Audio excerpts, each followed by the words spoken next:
Monsieur le ministre, la parole est à Monsieur Philippe Cochet.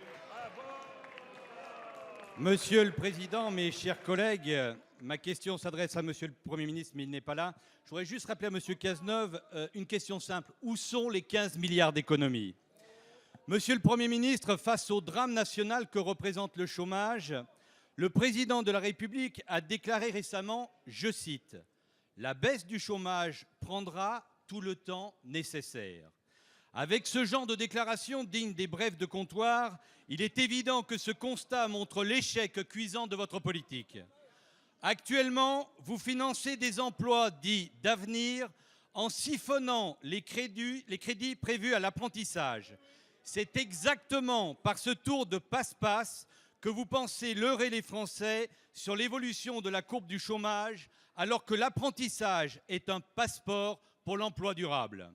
Nos compatriotes ne sont pas dupes. Ils savent bien que le nombre de chômeurs de longue durée et celui des seniors explosent, car la progression est de 10 à 15% en un an. Nos compatriotes ne sont pas dupes, car ils savent que depuis le début de l'année, 108 000 emplois ont été détruits.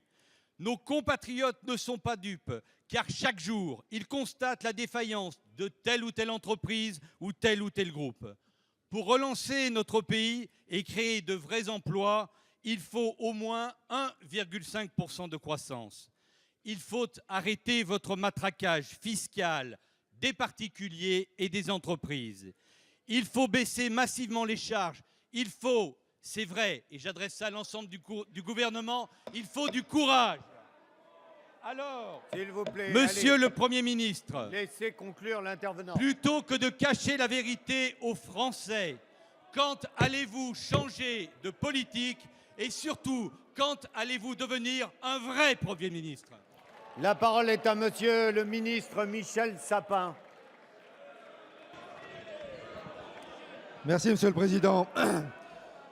Monsieur le député Monsieur Cochet, Roman, pourquoi ne pas commencer en reconnaissant une chose, un fait, c'est qu'au mois d'octobre, le chômage a baissé en France. Pourquoi ne pas commencer par cela?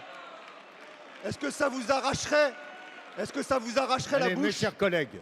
Est-ce que vous pensez qu'en disant cela, vous auriez l'air de rendre hommage à un gouvernement? Non, vous rendriez hommage aux Français, à ceux qui, aujourd'hui, et pendant des années, 5 années de suite, ont vu le chômage augmenter, avec 1 million de chômeurs de plus avec vous. Vous l'avez oublié, ce million de chômeurs? Avec zéro croissance. Vous avez oublié ce 0% de croissance? Donc commencez par cela. Parce que le chômage ait baissé en France, c'est une bonne nouvelle d'abord et avant tout pour la France et les Français. Est-ce suffisant? Vous disiez, le président de la République a dit c'est un combat mois après mois. Mais oui, c'est un combat qui est encore devant nous. Il fallait que cela s'inverse. Cela s'est inversé. Avant que ça s'inverse, il faut commencer par le faire.